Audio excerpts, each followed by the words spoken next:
O Senhor esteja convosco. Ele está no meio de nós. Proclamação do Evangelho de Jesus Cristo, segundo Marcos. Glória a vós, Senhor. Naquele tempo, Jesus e seus discípulos atravessavam a Galileia.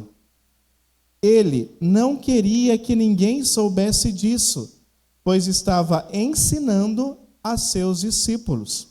E dizia-lhes: o Filho do Homem vai ser entregue nas mãos dos homens, e eles o matarão. Mas 3 dias após sua morte, ele ressuscitará.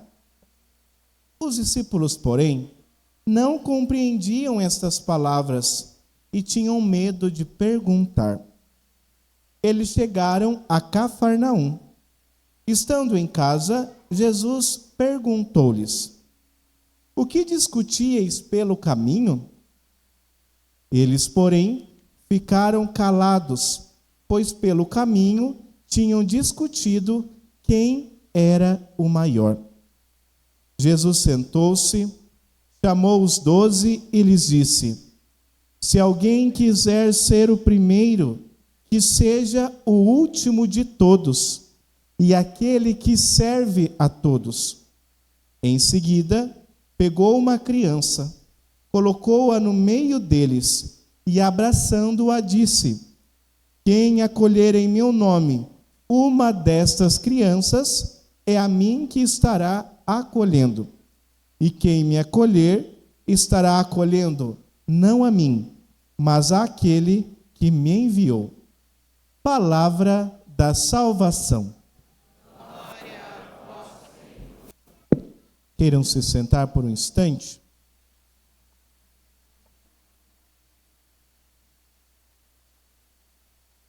Meus queridos irmãos e irmãs, o que é ser discípulo? E aqui eu não estou falando só dos discípulos de Jesus. Estou falando da palavra discípulo. O que é ser discípulo? Discípulo está ligado com a ideia de aprendiz, de aluno. Discípulo é aquele que recebe o ensinamento de uma outra pessoa, que nesse caso seria o mestre. Discípulo está ligado com a ideia de admiração de uma outra pessoa, que seria o seu mestre.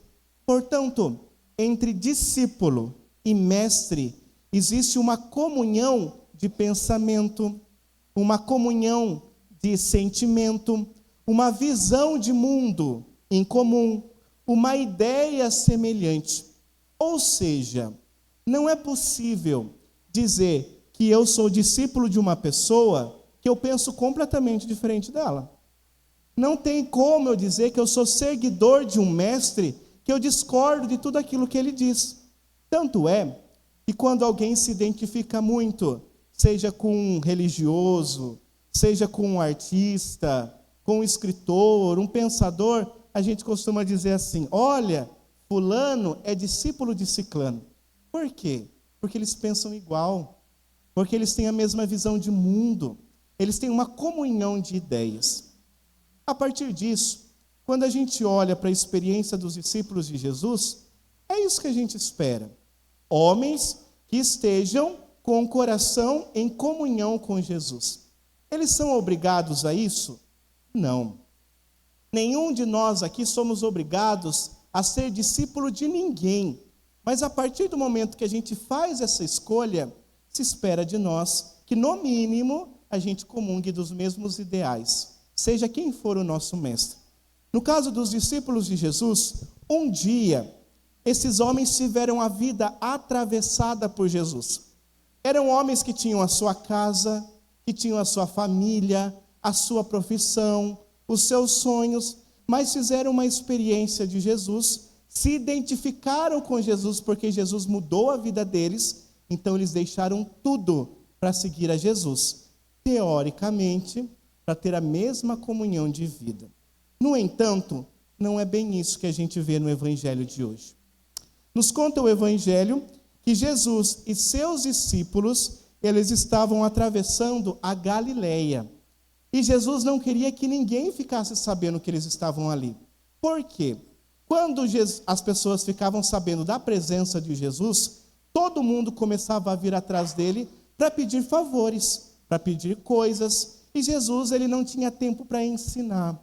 Mas a função do mestre é ensinar. Se o discípulo está ali para aprender, o mestre tem que ensinar. Então Jesus não queria que as pessoas ficassem sabendo da presença dele, para que ele tivesse tempo para ensinar os seus discípulos. Aqui, meus irmãos, a gente entende algo muito importante. Nós temos que ter tempo para aprender com Jesus. Todos nós aqui temos correria, todos nós aqui temos uma vida muito difícil, todos nós aqui temos um monte de coisa para resolver, mas a gente precisa parar. Se de fato nós queremos ser discípulos de Jesus, a gente tem que aprender com Ele. E isso é tão sério que o Evangelho nos diz justamente isso, que Jesus não contou para ninguém onde ele estava, porque ele precisava desse tempo para ensinar os seus discípulos. No meio do caminho, Jesus começa a ensinar o que seria a coisa mais importante da sua vida. O fim da sua história, Jesus conta para os seus discípulos que ele iria sofrer, que ele seria perseguido, que ele iria morrer, mas que depois de 3 dias ele iria ressuscitar. Meus irmãos, isso é o centro da nossa fé. Olha o tamanho da importância daquilo que Jesus estava ensinando para os seus discípulos. Ele estava explicando o que iria acontecer, que ia ser muito difícil, mas que ele iria ressuscitar. Enquanto Jesus estava explicando isso, o que os discípulos fazem? Eles estão ali atentos, com vontade de aprender, com comunhão de vida, com os olhos cheios de vontade? Não.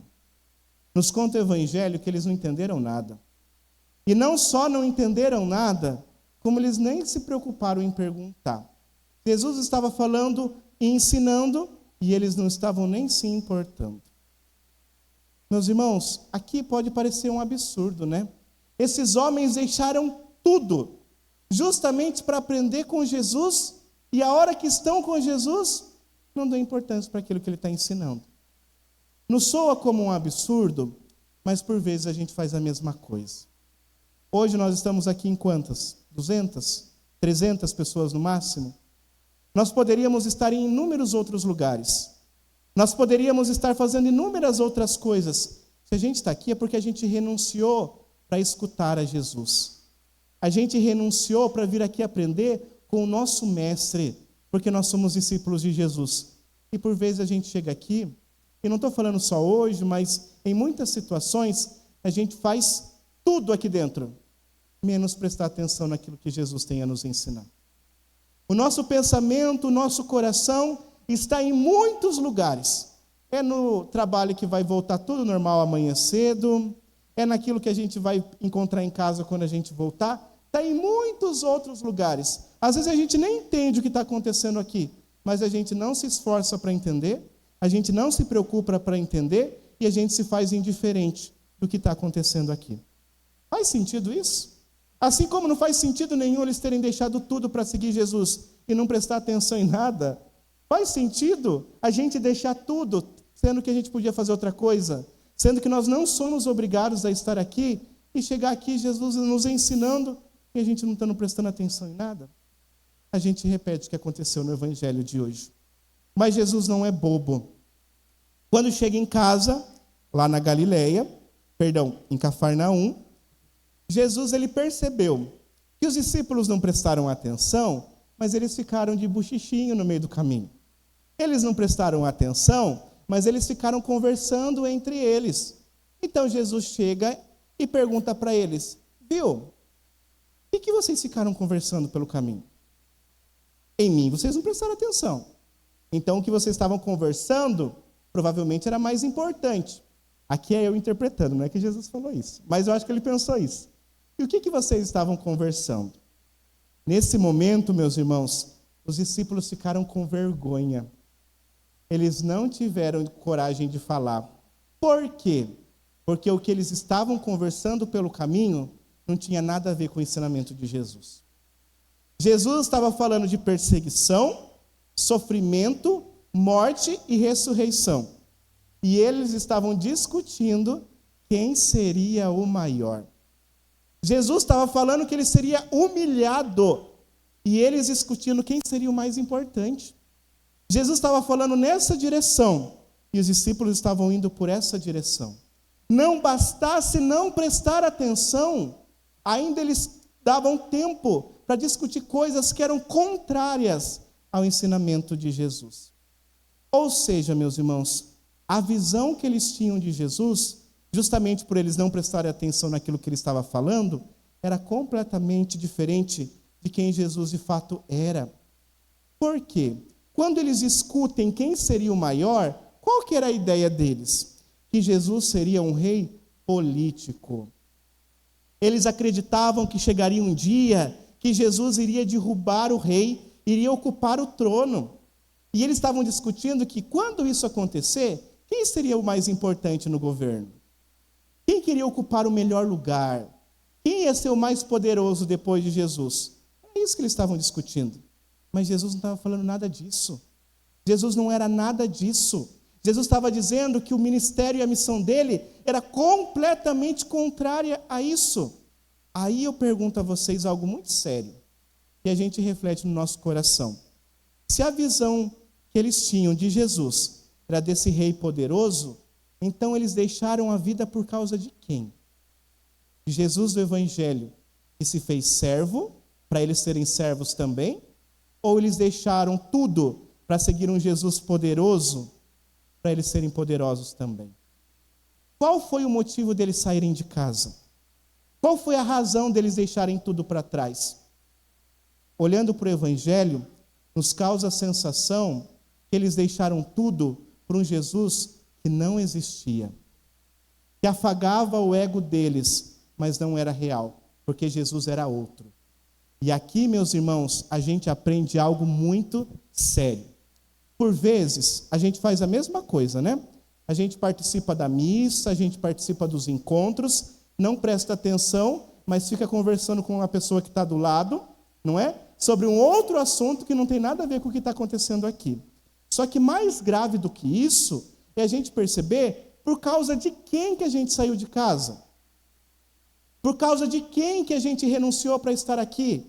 É por causa do Jesus do Evangelho? Ou é por causa de uma imagem de Jesus que eu construí?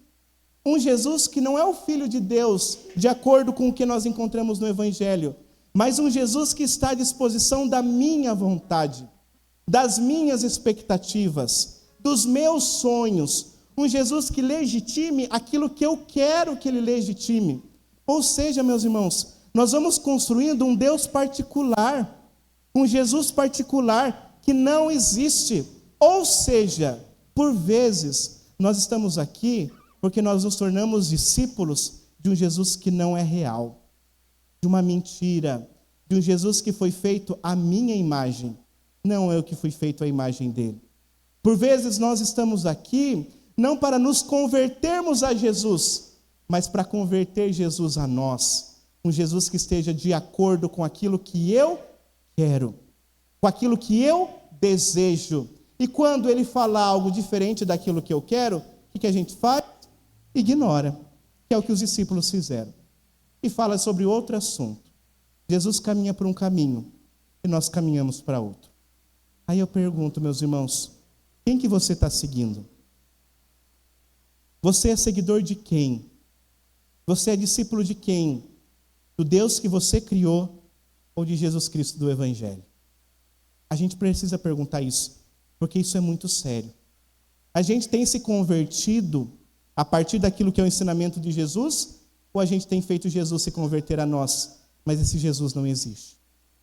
Jesus, percebendo isso, ele olha para os seus discípulos, acho que já estava até cansado, percebe a bola fora que eles deram, percebe que eles não tinham entendido nada e ensina de novo. Ele chama os seus discípulos e diz algo muito importante. Ele diz assim: olha, se alguém quiser ser o primeiro, que seja o último de todos e aquele que serve a todos. Ou seja, Jesus está falando, se a preocupação de você é ser o primeiro, é ser o mais importante, no meu reino o primeiro não é o que tem mais poder, não é o que chama mais atenção, não é o que tem mais dinheiro, não. No meu reino, o primeiro é aquele que serve a todos. Por quê? Porque é isso que Jesus fez. Jesus, na sua imensa glória, ele deixa o seio do Pai para assumir a nossa humanidade. Jesus, ele se humilha. Tem mais humilhação do que essa? Você deixar a condição de Deus para assumir a condição humana. Jesus fez isso para servir a todos. Então, quem quer ser discípulo, Jesus deixa muito claro, olha, se você não entendeu nada até agora, presta atenção nisso. Quer ser meu discípulo? Então se torne o servo de todos. Esse é o caminho. E para que eles entendessem mais ainda, caso ainda tenha ficado alguma dúvida de que eles estavam errados, Jesus pega uma criança, abraça essa criança e ele diz assim: quem acolhe essa criança é a mim que acolhe. Por que Jesus pega uma criança, gente? Criança tem poder? Não. Criança tem força? Não. Criança exige cuidado. Criança não consegue viver por ela mesma. Ela precisa de alguém para cuidar. No fundo, o que Jesus está falando? A missão de vocês é que diante daquele que precisa ser cuidado, que você cuide, que você abrace, que você ofereça aquilo que o outro precisa. E quando você fizer isso, não é essa pessoa que você está fazendo, é a mim que você está fazendo. Olha que forte isso. Todas as vezes que nós cuidamos de alguém que precisa, não é aquela pessoa que a gente está servindo, mas é a Jesus que nós estamos servindo. Isso é a promessa do Evangelho. Meus irmãos, isso é o cristianismo.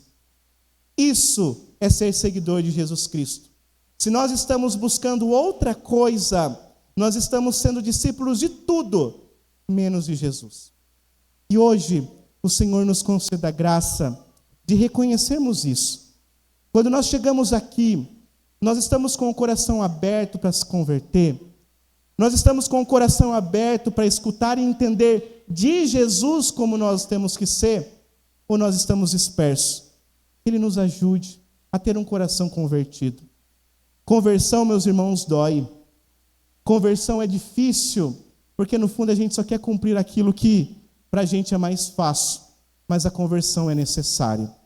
Se a gente quer ser discípulo de Jesus, nós temos que mudar o nosso pensamento, os nossos modos de lidar com a vida, com as pessoas e com as coisas. Como eu dizia no início da nossa celebração, hoje nós celebramos o primeiro dia do Tríduo em louvor a São Vicente de Paulo. E ele é santo porque ele entendeu perfeitamente o Evangelho de hoje. Ele é santo porque ele entendeu que para ser o primeiro, ele tinha que ser o servo de todos. Ele é santo porque todos que mais precisavam de cuidado, ele cuidou. Ele se colocou à disposição e hoje ele está na glória de Deus. Que Deus nos ajude a entender isso também. Religião não tem a ver com poder, religião não tem a ver com força, religião não tem a ver com status, religião tem a ver com serviço. Que Deus nos ilumine, que o Espírito Santo nos conduza e que São Vicente de Paulo interceda por nós, para que nós sejamos uma comunidade de servidores. Louvado seja nosso Senhor Jesus Cristo.